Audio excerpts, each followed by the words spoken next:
爱生活，爱美食。大家好，我是小丽。我们今天来做一款非常好吃的奥利奥酸奶蛋糕。它的口感非常的松软细腻，还有浓浓的奥利奥香味儿。低糖无油，正在减脂期的朋友也可以放心的食用。在大碗中准备120克浓稠的酸奶，加入2个蛋黄，大约是33克左右。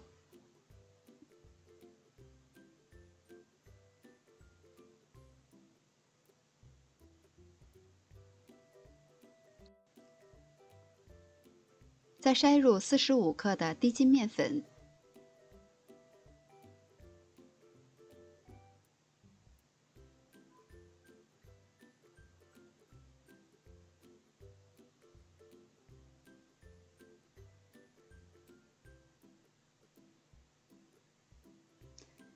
搅拌到这样非常细腻的状态，放到一旁备用。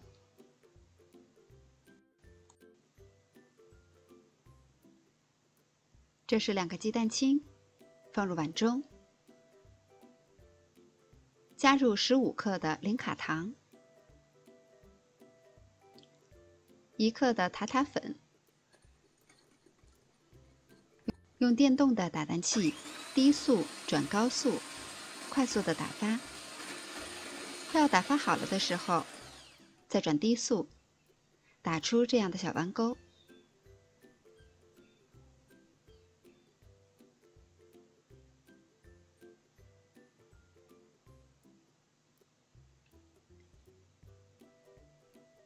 再将1半的鸡蛋清放入到面糊中，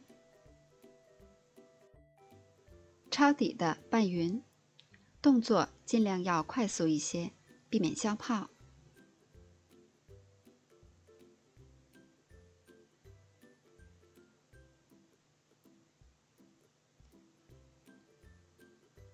再将面糊倒入到蛋清中，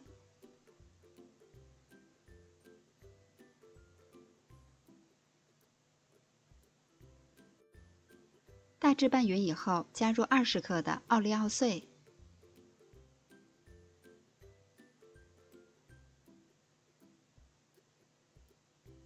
再大致的拌均匀。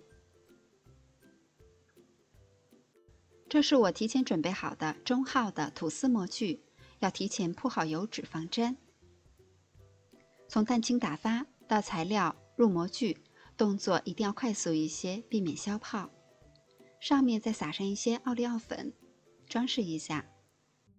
我们今天采用水浴法来烤这款蛋糕，在大一些的烤盘中加入1到3厘米的温水，再放入模具。烤箱需要提前预热10分钟，150度上下火烤50分钟左右。最后20分钟，我们可以在上面盖上一层锡箔纸，防止颜色烤得过重。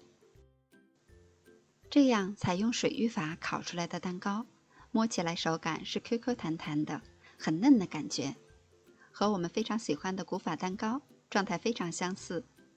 晾至温热不烫手了，我们把它脱模，再切成薄片，就可以上桌开动了。这款蛋糕总的来说做法还是比较简单的，前期我们要注意的就是打发蛋清一定要打发到位，还有就是翻拌面粉的时候一定要抄底来翻拌，不要画圈，避免消泡。水浴法我加的是温水，烤箱一定不要温度过高，后期注意观察蛋糕的颜色就可以了。松软细腻的口感搭配上满满奥利奥的香味儿，我想没有人能拒绝得了这款蛋糕的味道，你也试一下吧。